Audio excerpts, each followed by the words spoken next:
So we already see how this file write processing goes on, but there's something new in this main method, which is the throws IO exception declaration. What is exception, first of all? IO exception basically is a type of exception.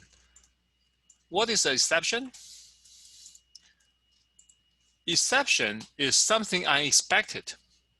Something unexpected happened in a Java program, and exception is thrown. By thrown, it means the Java program will create a warning and pass and stop the execution of the Java program and pass the exception, the warning, to a new mechanism. The method that is executing when the exception is thrown must either handle the exception or pass it up the line. What does this mean? If I'm calling, say I'm calling this print line output file print line method, and I'm creating a new print line. All these are methods. If when I run the method, inside this print line, some error happens, some exception happens, this method will throw the exception to whoever calls it. In this case, our main method calls this method. So when print line has an exception, it will throw the exception to the main. It will tell main there is an exception that main method need to handle.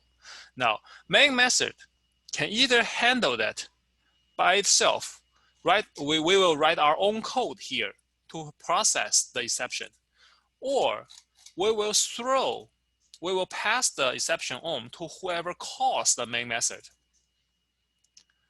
Who calls the main method? It's Java virtual machine. Java virtual machine will call the main method. So by passing exception, main method is passing the exception to Java virtual machine, and Java virtual machine will handle that. We already see issues happening before. Remember when we have the char add method of string, when the char add value is string length, which exceeds the actual size of the Java string, there was an exception thrown from main method, from char add to main method. Then main method passed it on to JVM, and that's when we get those red error message. That's the way Java virtual machine handles exception. It will print out a bunch of error message in red and letting us know there is an exception, and it will terminate the Java program at that time. Now, handling exception, how to handle that, we will discuss this later.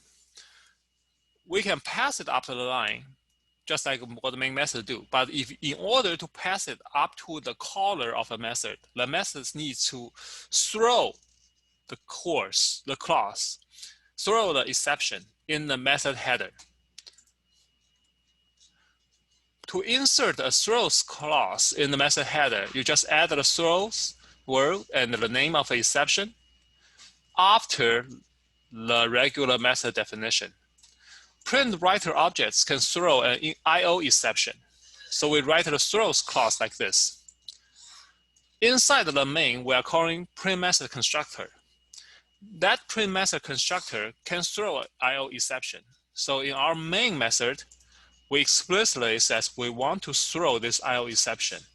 And because the process calling main is in Java virtual machine, so Java virtual machine will accept this IO exception if it ever happens. If it doesn't happen, then there's nothing needed to be done.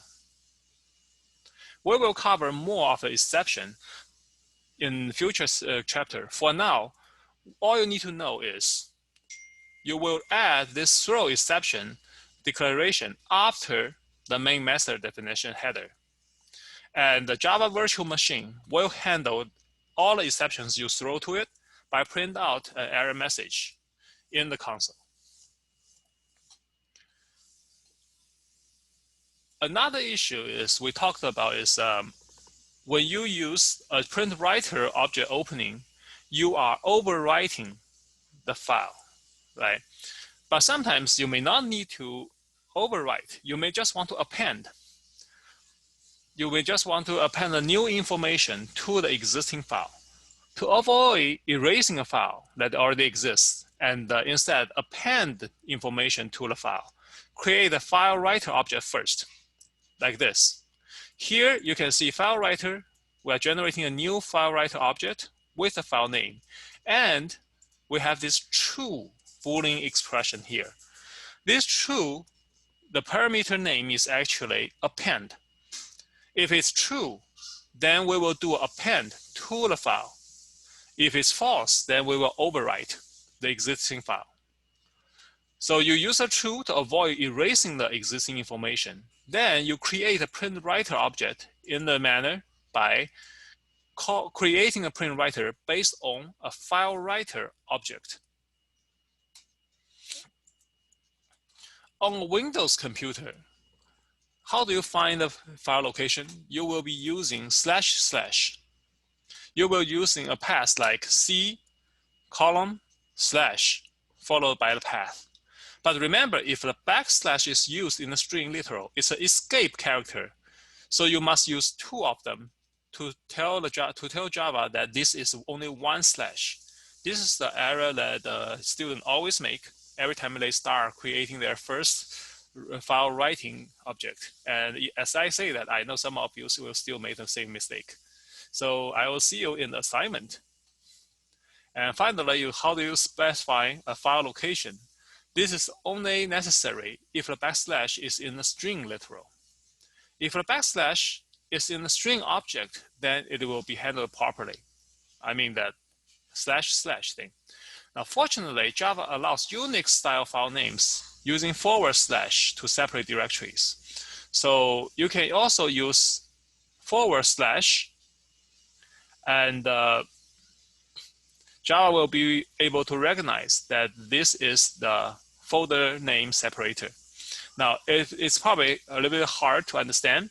And as I said, students always make the same mistake again and again in their homework assignment, no matter how much I emphasize that.